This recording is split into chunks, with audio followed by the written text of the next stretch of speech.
Assalamualaikum and a very good morning everyone. Welcome to Razak School of Government's 4th webinar.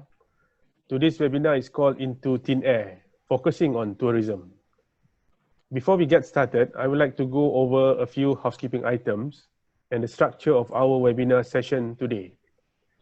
To those who follow this webinar through Zoom, please mute your microphones. We are also broadcasting this webinar live on our Facebook. This webinar is divided into 3 segments. First, we will begin with key questions posed to our panelists. Then we will answer questions from participants. At any time during the webinar, you may submit your questions to the panelists. You need to just type your questions in the chat section. Please keep your question short and straightforward. As time allows, we will address as many questions as possible. Lastly, we wrap up today's webinar session. We will be recording this webinar. You will be able to access this recording via our Facebook and YouTube page. Without further ado, I would like to introduce our panelists.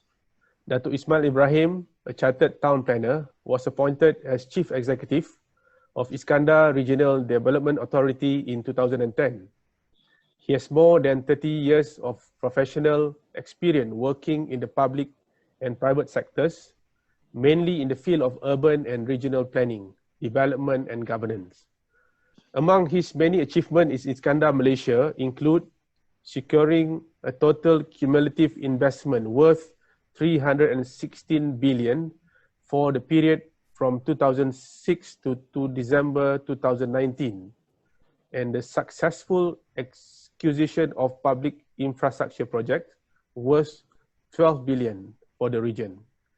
He was tasked with advising the Prime Minister and Menteri Besar Johor in planning and implementing strategies to holistically develop Iskandar, Malaysia in the economic, social, and environmental areas, and realizing the region's vision into becoming strong and sustainable metropolis of international standing.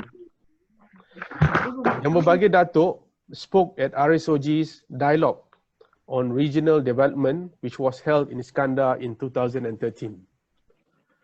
Our second panelist, Dr. Hezri Adnan, is the Chief Executive Officer of the Langkawi Development Authority. He is also a Fellow of the Academy of Sciences Malaysia, with extensive experience in research and policy advocacy on development and sustainability issues. His specialization is comparative public policy, spanning areas such as environmental policy, green economy, natural resources, and sustainable development strategy. Until March 2019, he was at the Institute of Strategic and International Study, ISIS Malaysia. In addition, Dr. Hezri is also Honorary Associate Professor at the Fenner School of Environment and Society of the Australian National University, and Adjunct Professor with University Tenaga Nasional. Dr. Hezri spoke at RSOG seminar, Governance of Natural Resources in 2014, and Young Leaders Forums in 2018. Datuk Ismail Ibrahim, Dr. Hezri Adnan, let us get started. The first question to the panelists is, what are the main challenges in the post-pandemic tourism? I would like to invite Datuk Ismail Ibrahim to respond to the question. Silakan, Datuk. Thank you. In Iskandar, Malaysia, as you know, we are driving towards economic growth. And definitely when the pandemic sets on us, it has a drastic effect on how we do things here in this particular region. Now, looking specifically in the area of tourism, definitely, as I've mentioned, it has a direct effect on us. As you know, tourism is one of the promoted sectors here in this particular region. And as you can see, due to the MCO and the way in which the government is fighting COVID-19, we immediately suffer cancellations of visits by tourists home and abroad, and how rooms are no longer being sorted for, and travel agents no longer have got visits coming in. And these are all a reflection of how the tourism industry involves a lot of players, and how they are being work in such a way that they are interdependent on each other. So whether you are a tourist agent, whether you are in the support sector, whether you are in the hotel business, they are all affected. In Johor, for instance, we've got cancellation of 20,000 rooms from January to April this year. And according to estimates, our losses in revenue by this industry alone during that same period was about 10 million ringgit. And employers have been losing their jobs, either permanently or temporarily. And this loss of business and revenue definitely bring about great challenges and stress upon us. So what we really need to do now is really to look at how this pandemic has affected us. And I'm more interested in looking at the rebound, meaning to say we are no longer having to see tourism the way in which we've been treating in the past. What we need to do is to see how things have actually affected upon us, especially from a consumer perspective, and deal with it accordingly. So I will stop at that. Thank you, Datuk Ismail. It seems that the implications are quite far-reaching to Iskandar following this pandemic. Dr. Hezri, what about you, Dr. Hezri, in Langkawi?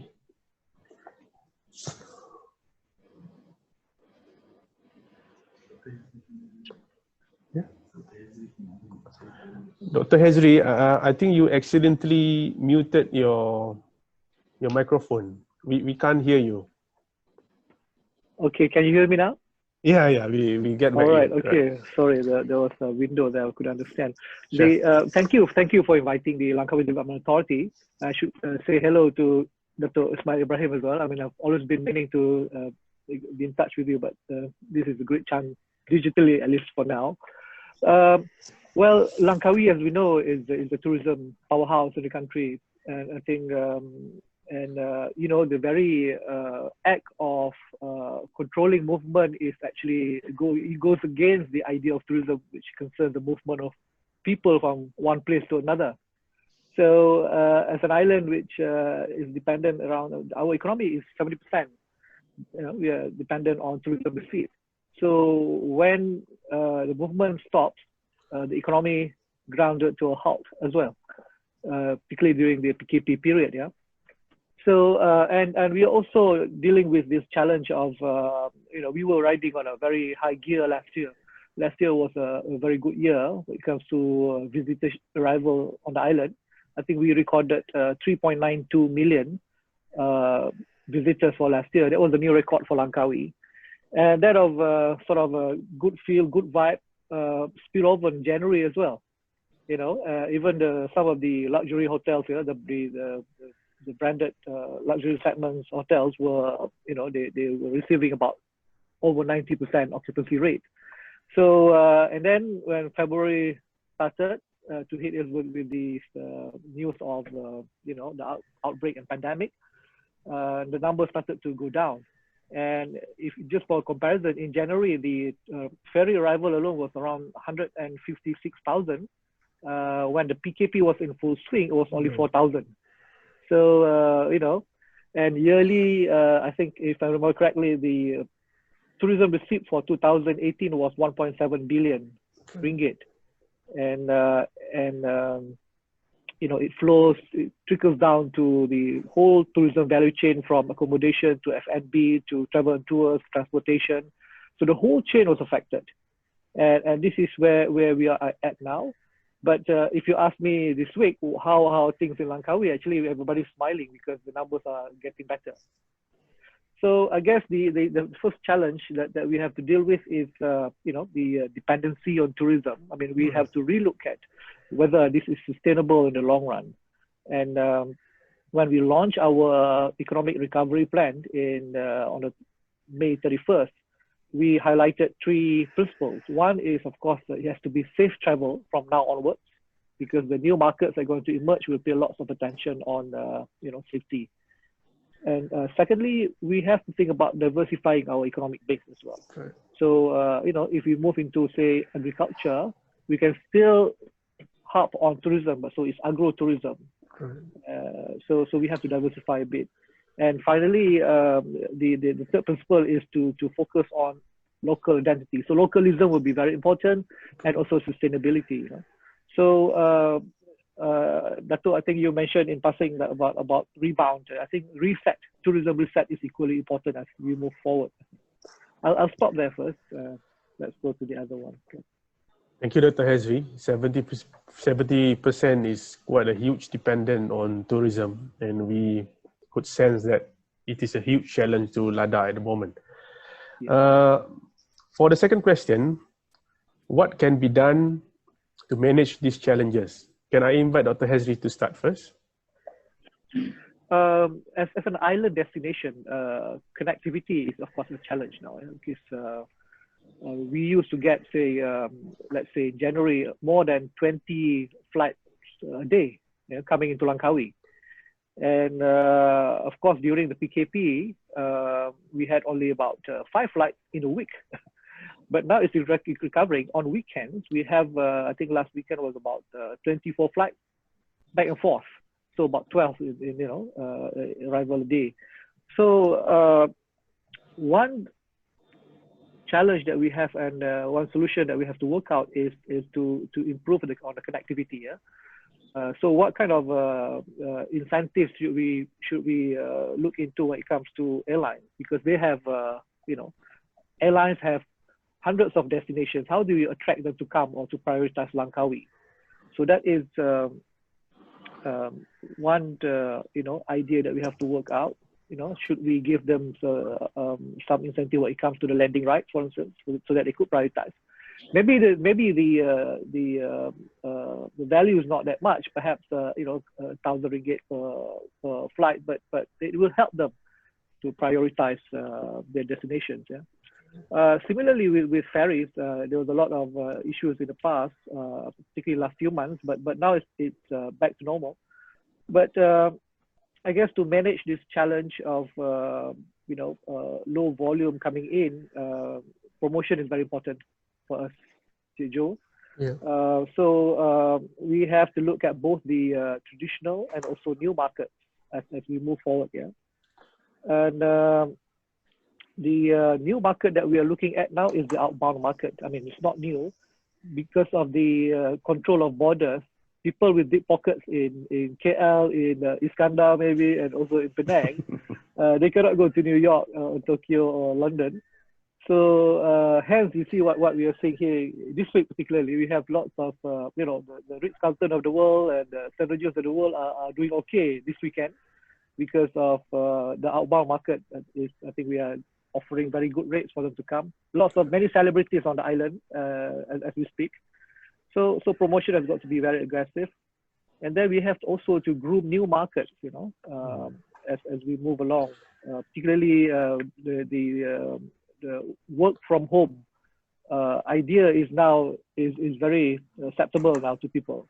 So rather than working from home from Ampang, why not work from home from Langkawi, for instance? And Langkawi can offer great packages. So this is we trying to turn our challenges into opportunities, but there's going to be a lot of issues along the way. When we want to move very fast with a promotion, sometimes the government procurement ruling is not very responsive, to some of this the speed that we want to deal with. Right. Thanks, Joe. Thank you, Dr. Hezri.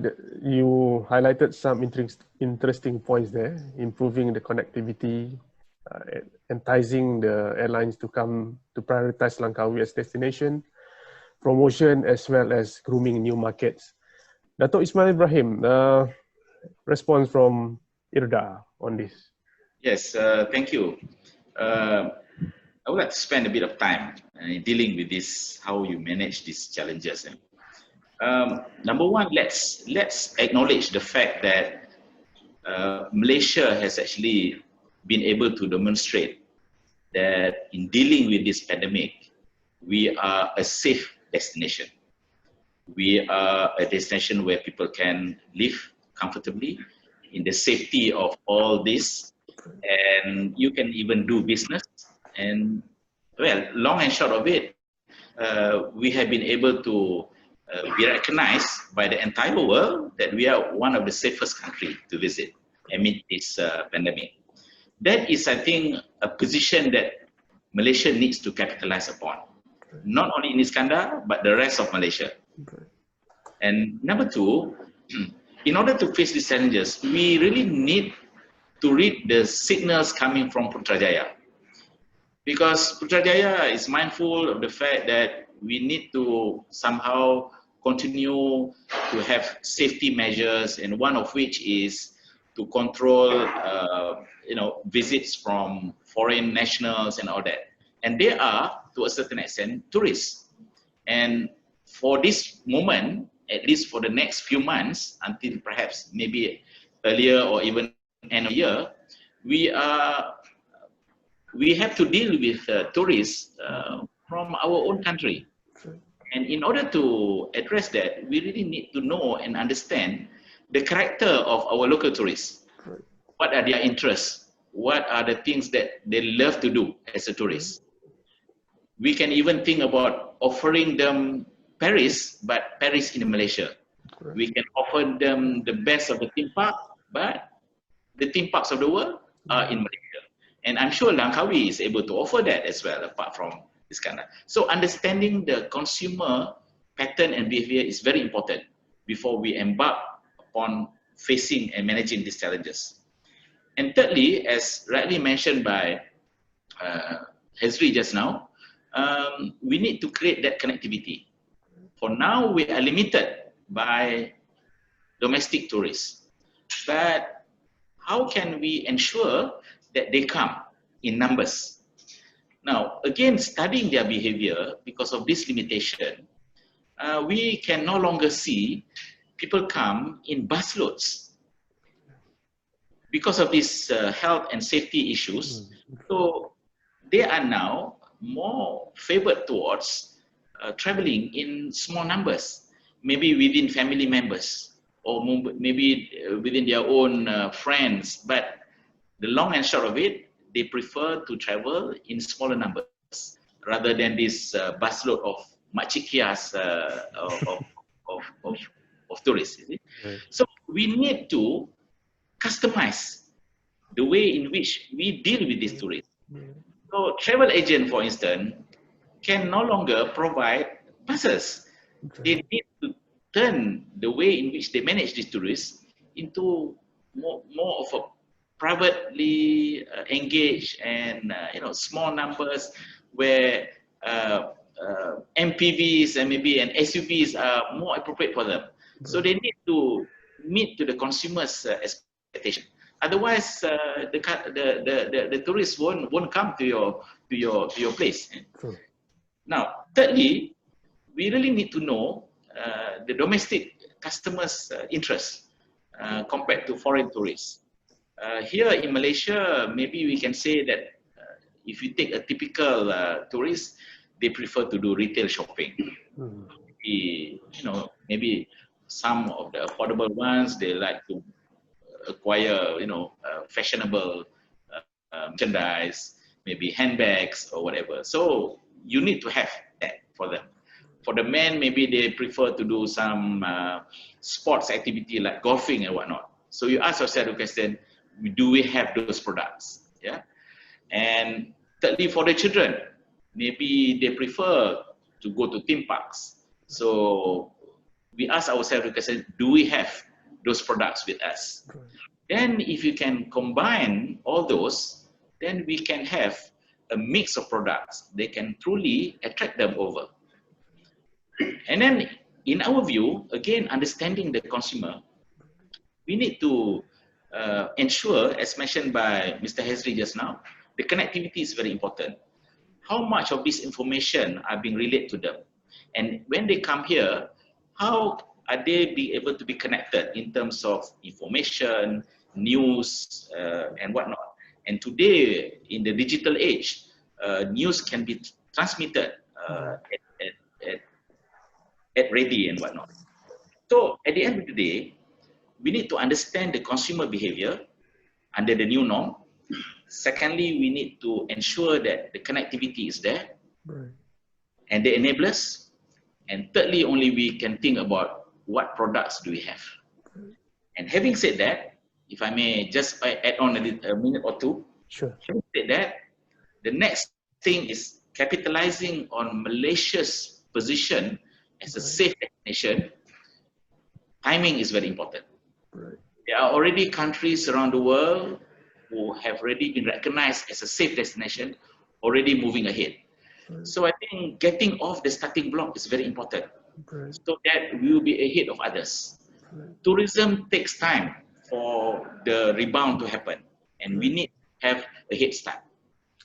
And finally, I think what is really important, which I will elaborate later, is this word, getting rid of the fear factor and moving into the courage mode, which I will explain later. Thank you.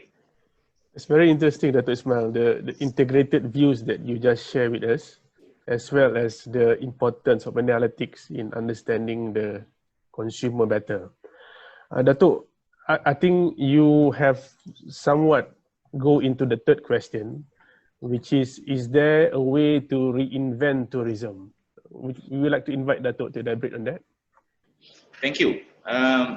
Perhaps continuing from what I've just mentioned, when I talk about understanding the consumer pattern, it's very important because, as I've mentioned, we really need to read the signals coming from Putrajaya. We do not know when the country will be declared safe enough to allow others to come in. But meanwhile, we need to live with what we have at this moment. We need to encourage our own people to start to go to this destination and enjoy by way of through this tourism. But at the end of the day, we are not only talking about numbers here. We're also talking about people who go there and spend the money. It is of no use for people to go to destination but not able to spend, because this is where the tourism industry really have its impact. If no one is spending and we are not able to generate the economic will, then we are back to square one. So that is one important aspect, making sure that people spend. And how to make sure people spend? For example, we work with the hotels.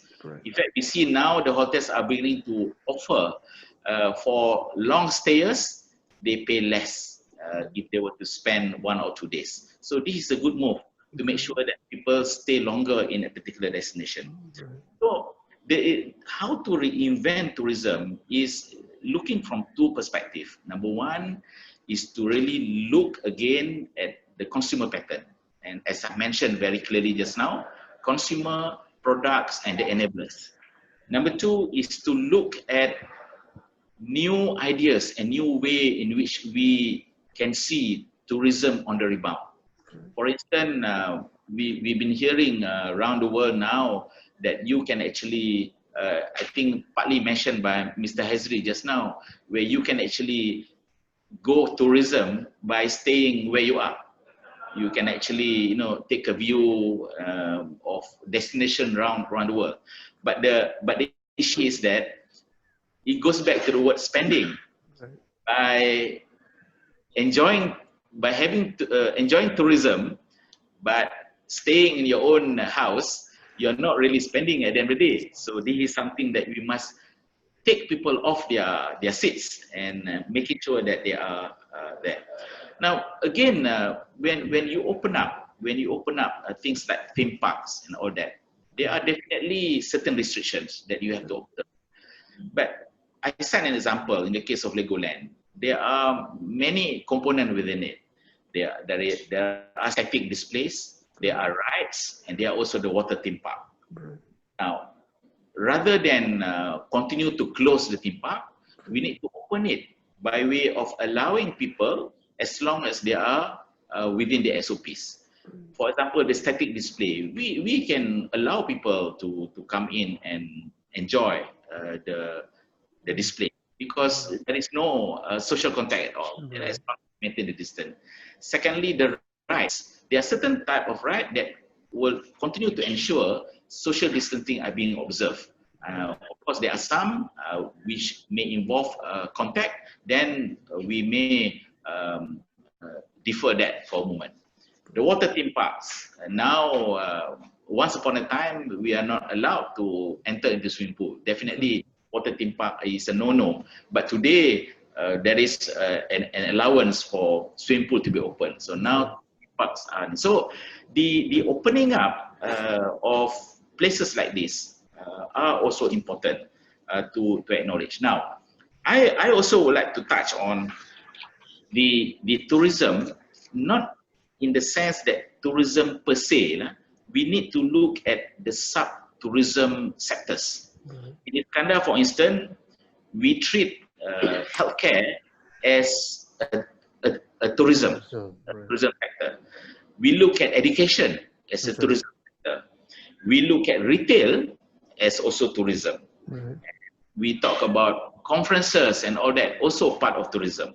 So these are tourism working in its subsector mode where we can capitalize. The only way is the housing.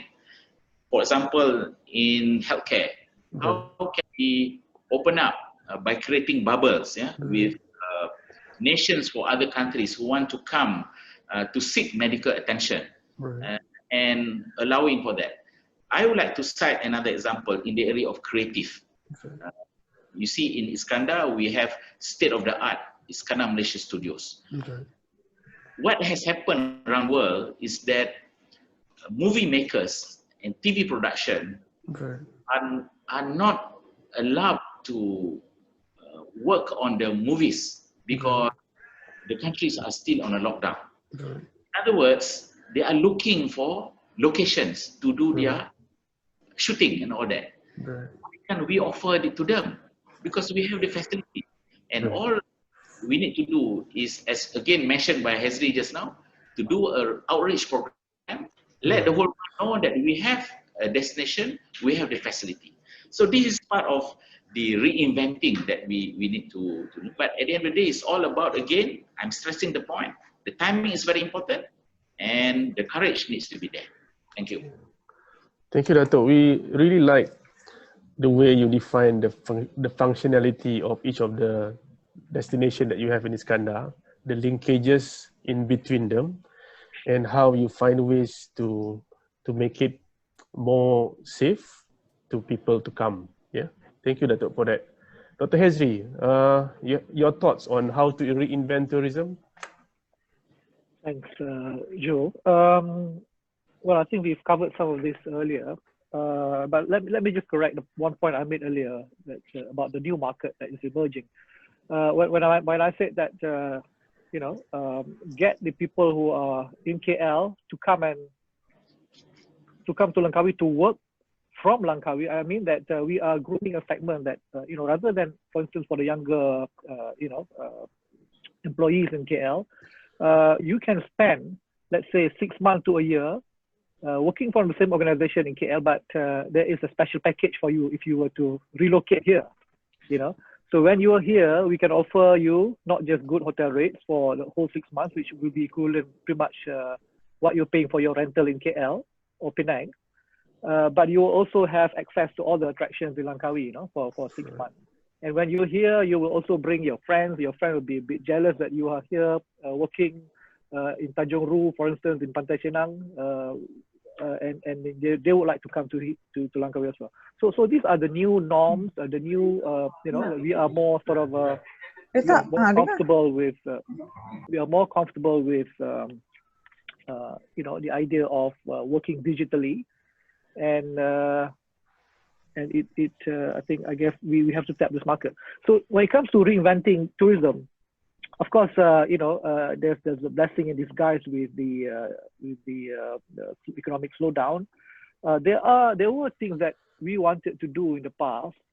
For instance, when mass tourism was the order of the day, it is a bit difficult to get the travel and tour agents, to get the hoteliers to come to the to just have a conversation around the table to see how we can ratchet up the quality of services in Langkawi, for instance. Right.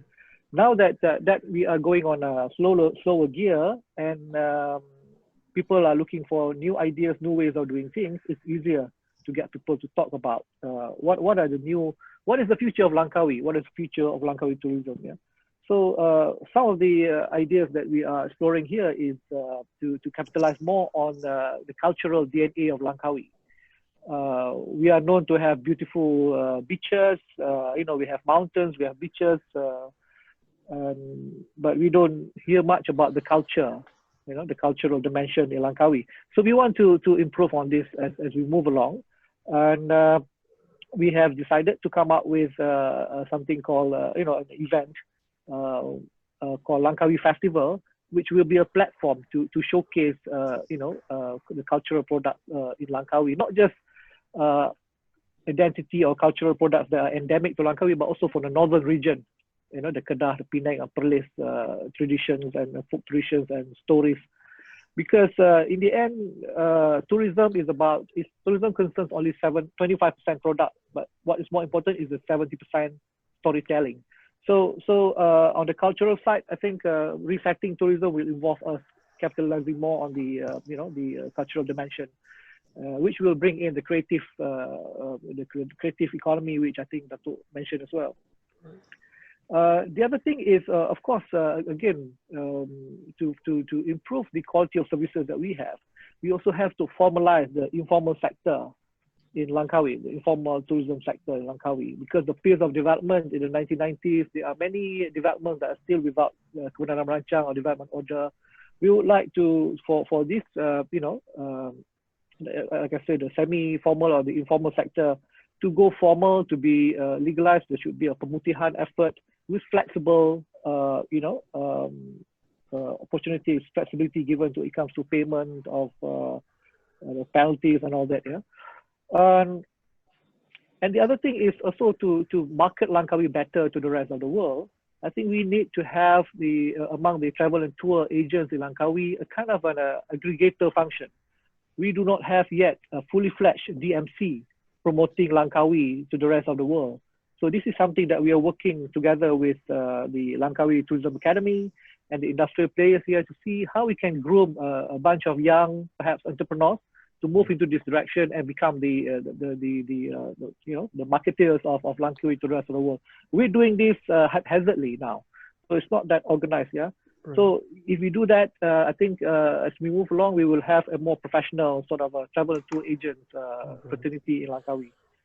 And then now we can also think about more niche tourism. This goes back to what Datuk Ismail said about understanding the customer behavior. Yeah? If you look at Thailand, they are now looking at a new market segment. Yeah? Particularly if you look at market from China, which used to be mass tourism, people coming in buses with the flags, and if they see you, right.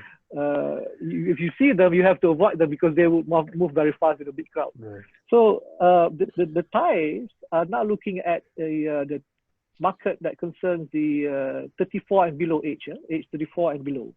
And these people tend to travel in smaller numbers, just a couple, maybe a husband and wife and a couple of daughters.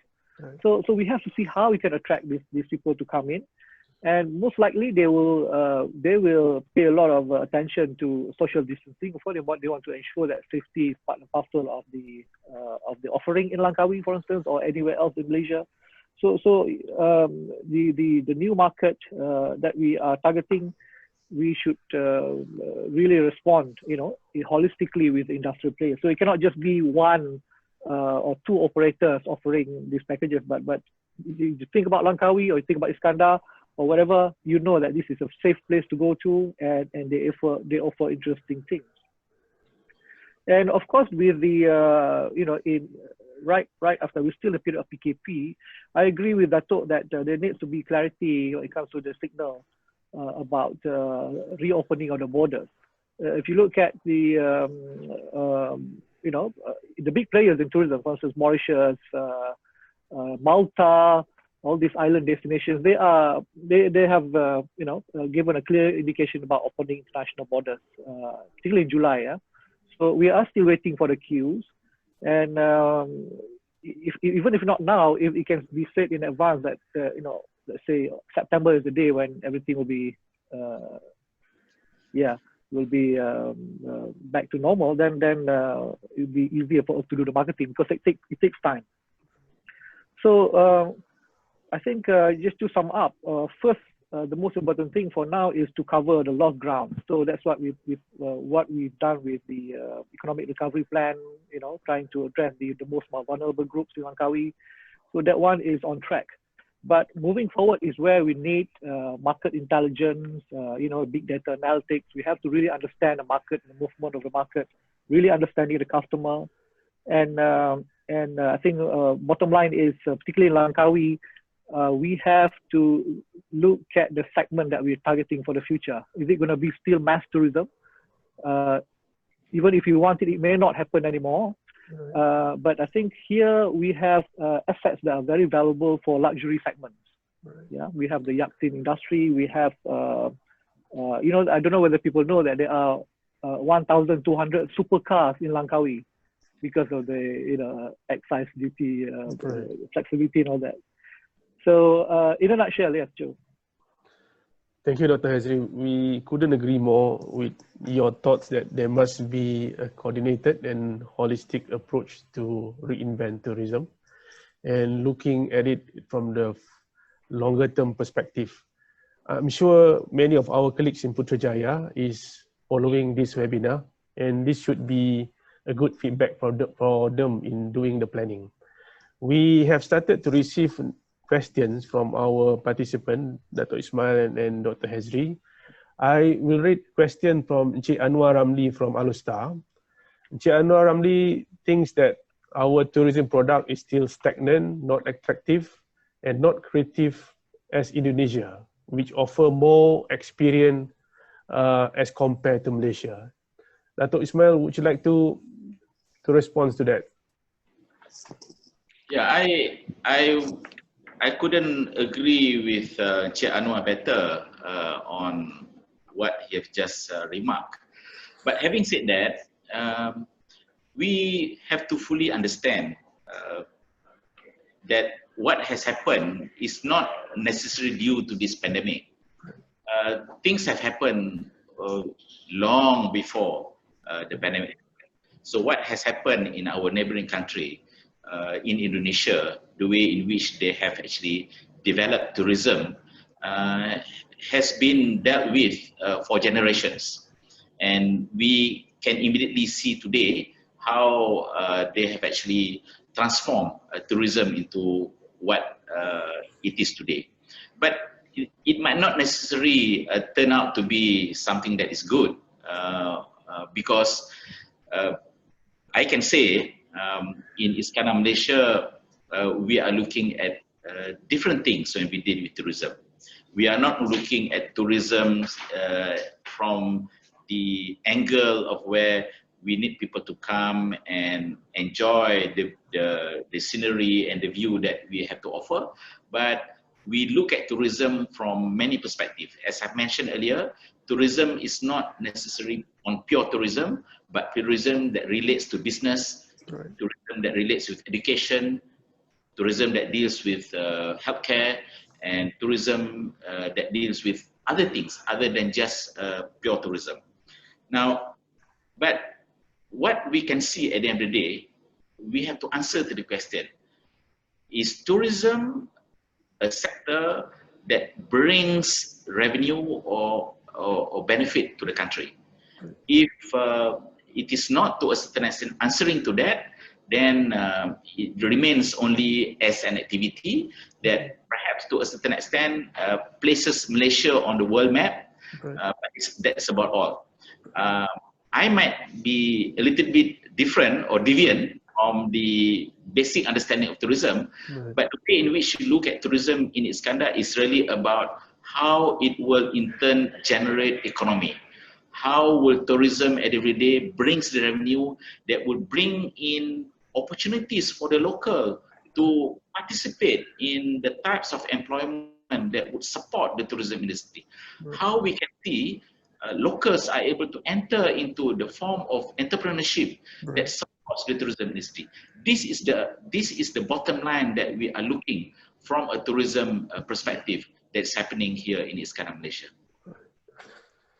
It's an interesting question that Datuk Ismail has raised to us this morning. Dr. Hezri, your thoughts on the comparison that people made between Malaysia and Indonesia? Well, it is interesting. I spent some time in Indonesia working there as well. So, they have a very deep sort of history and traditions that can be capitalized into cultural products. Yeah, and of course, Bali is a very good example of how that has been capitalized, and the uniqueness of the Balinese culture is something the world has not seen much. So Bali became a tourism success story, and it also helps the fact that Bali is an island of the gods. Yeah? So the offerings, so the creative industry can bloom there because the gods need to be fed with beauty all the time. So hence the arts and culture scene there is very, very, very attractive, and also a big source of income for Bali. And but I think and also the government of Indonesia really understands that they have their diversity is an asset. They have over 1,200 languages and all that. So they are capitalizing on their diversity, and they are now thinking about coming up with 10 more Balis all across the Indonesian archipelago. So we are not careful, we'll be consumed, we'll be overtaken by them soon. So I think, having said that, that does not mean that we do not have cultural wealth to be displayed. Yeah. So this is something that we are working very hard here in Langkawi, particularly to offer, particularly international tourists with all those different ways of different sort of experience when they come here. But you see, there's in Langkawi, the international market and domestic market is pretty much a 50-50. Yeah? So I would argue that domestic tourists who come to Langkawi, the visitors that come to Langkawi from Kedah, Perlis, Penang, Johor, Melaka, they mainly spend only 2 nights and 3 days. So this is too short to enjoy the what Langkawi has to offer. So if it's a jet ski experience, the island hopping experience, and jungle trail, eco trails that the the international tourists they manage to enjoy because they stay longer. So I partly agree that we have to do more when it comes to the culture of the products that we have to offer or the attractions. But at the same time, I think domestic tourists have to spend more time for cuti Malaysia. Just not just 2 days, 3 nights. If you come to Langkawi, pergi shopping and a bit of sightseeing at the cable car, Machincang area, and that's it. But the tourists here, they experience different things. And in tourism, experiential tourism is the order of the day. So we are looking into improving our products based on these new principles. Dr. Hezri, I'm glad that you mentioned Bali just now, because we have a question here from Dr. Raymond Maiden that asks you, one of the difference between Bali and Langkawi is the supply of villas, 2, 3, 4 bedroom with pools. This would be ideal for home working. As far as Dr. Maiden knows, there are very few villas to rent. Would you like to respond, Dr. Hezri? Thank you. Thank you, Mr. Raymond Maiden.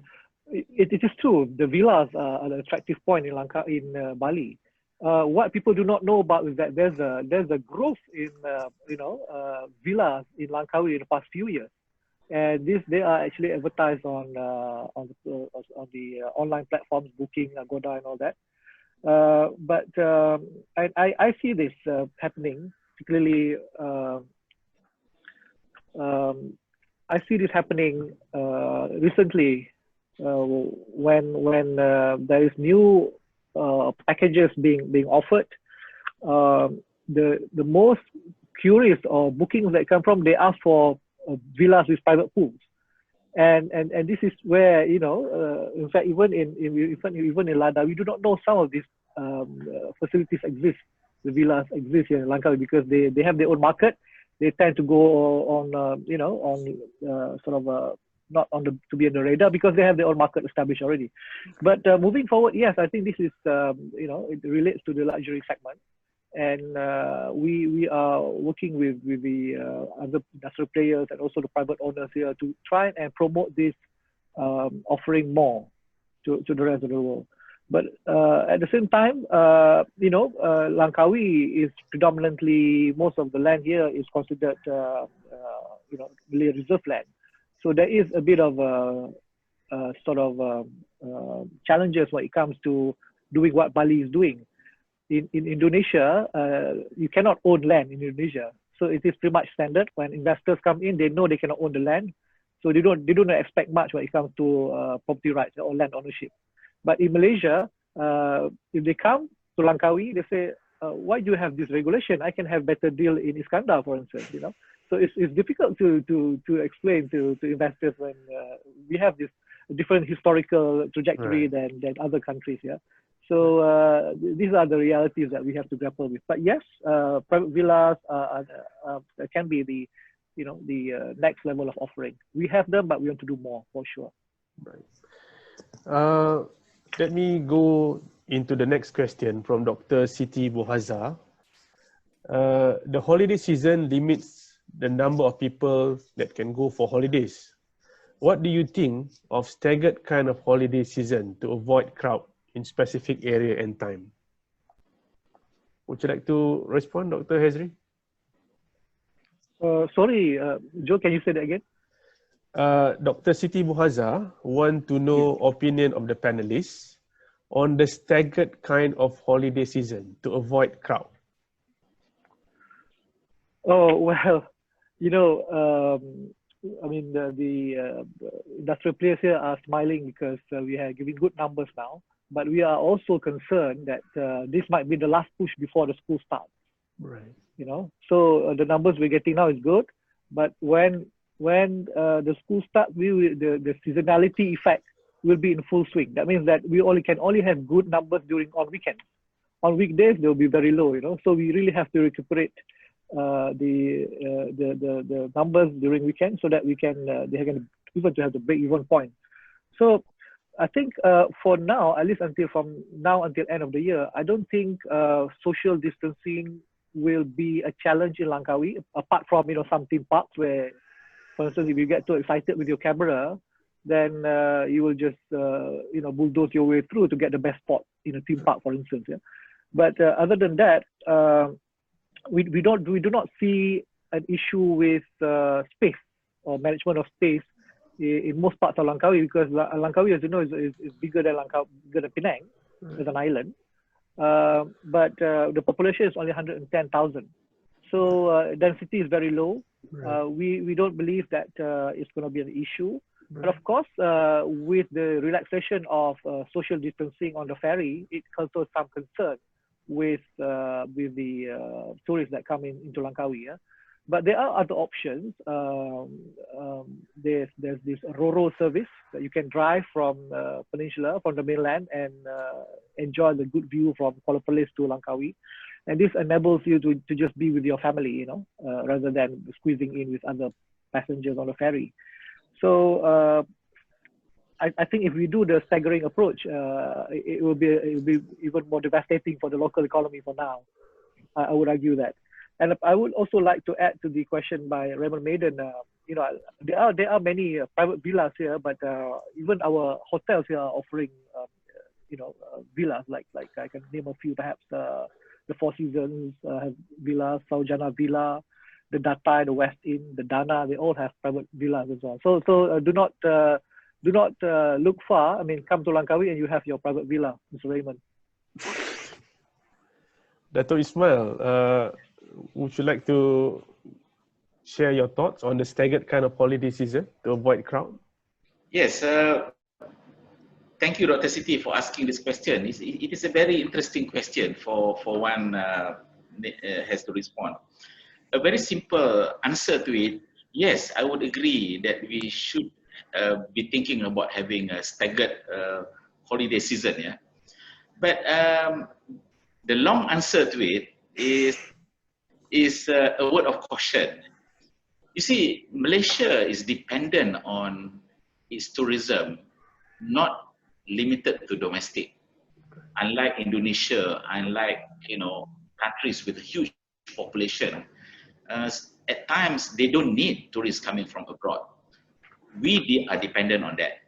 That's how it makes tourism industry thrive. So in other words, our tourism is dependent on domestic as well as foreign tourists. Now, when you want to talk about having a staggered holiday season, we must be mindful of happenings around the world. In temperate countries, for instance, they have 4 seasons. That's why they are forced to have seasonal kind of a holiday seasons, because in the winter, the theme park will not open because the rides are simply, so they use that season for them to do maintenance and whatnot. But Malaysia, we are blessed by the fact that we enjoy the hot season all year round, and we must capitalize on that. And if we are looking at the tourists of the world, we cannot afford to have a seasonal kind of thing, because in the winter months they will come here, but that's from the northern hemisphere. But in the summer months, the southern hemisphere will come. So we need to open our Malaysia throughout the world.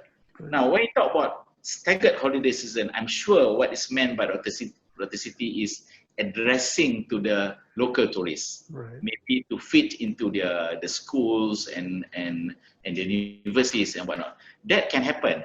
But if you are looking at dependency on foreign tourists, and with Malaysia able to offer our products all year round, we should open up, and we should instead comply or be more mindful of the holiday seasons of other countries rather than upon us. But if you look at what is happening around the world, there is no way that we can actually determine our own holiday season to meet to the requirements of the foreigners.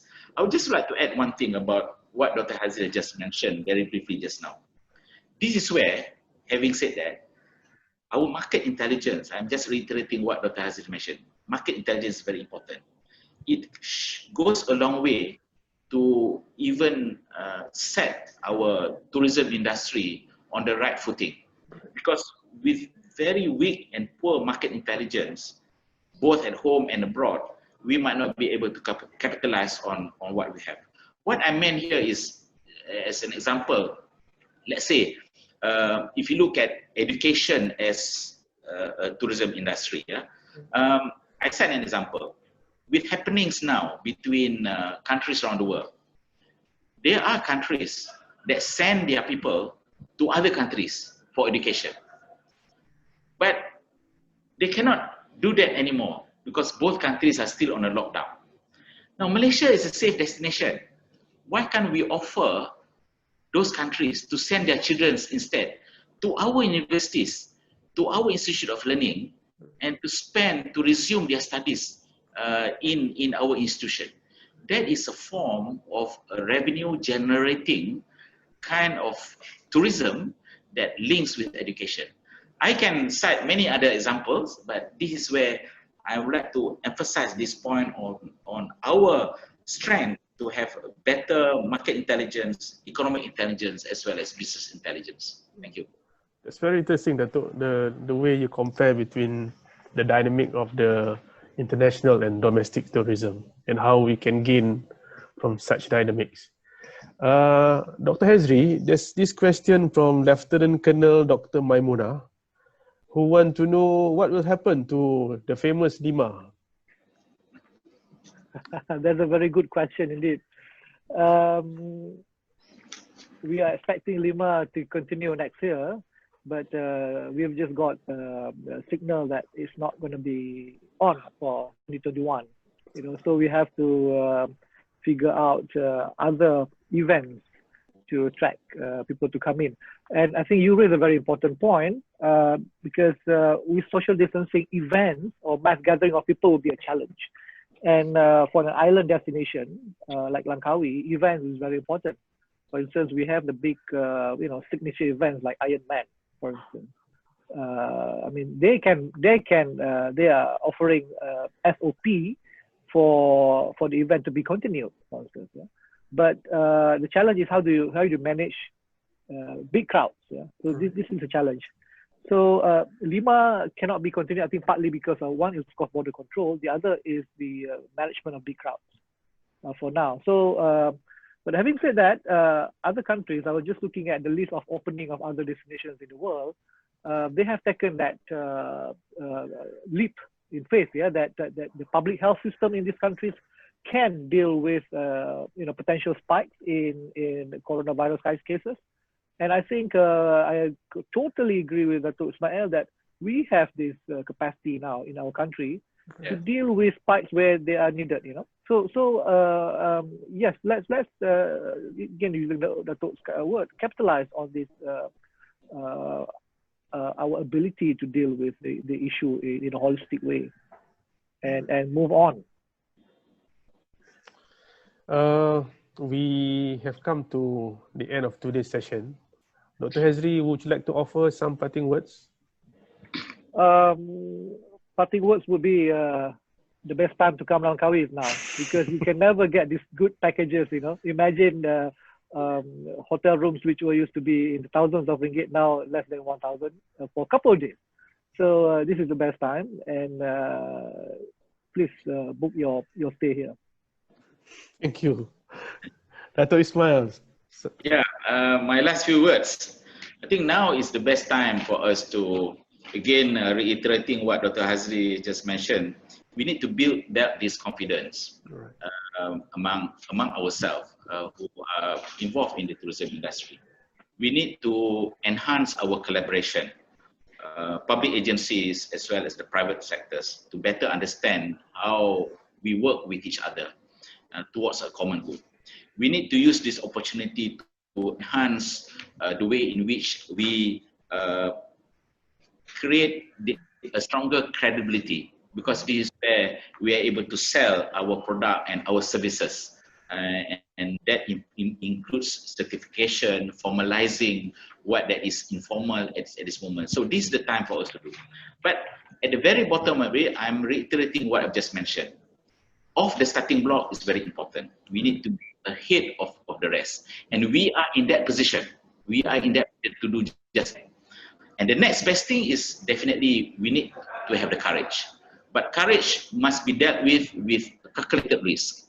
But without courage, all the things that we have said, all the things that we agree upon will be futile if we are not able to make that first step forward. Thank you. We couldn't agree more, Datuk. Ladies and gentlemen, we would like to thank Datuk Ismail Ibrahim and Dr. Hezri Adnan for spending time with us today. We also thank the participants for taking part. We value your views and feedback. We apologize because we cannot take all the questions. Apologize also for any shortcoming. Please follow us on social media for future session. Till we meet again, please take care, stay safe, and thank you. Thank you, Datuk. Thank you, Dr. Hezri and participants. Thank you. Yeah. Assalamualaikum. Salam.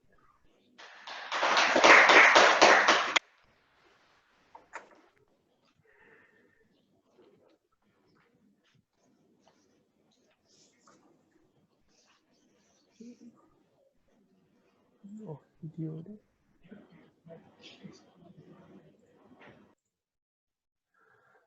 Nak tulis apa tu?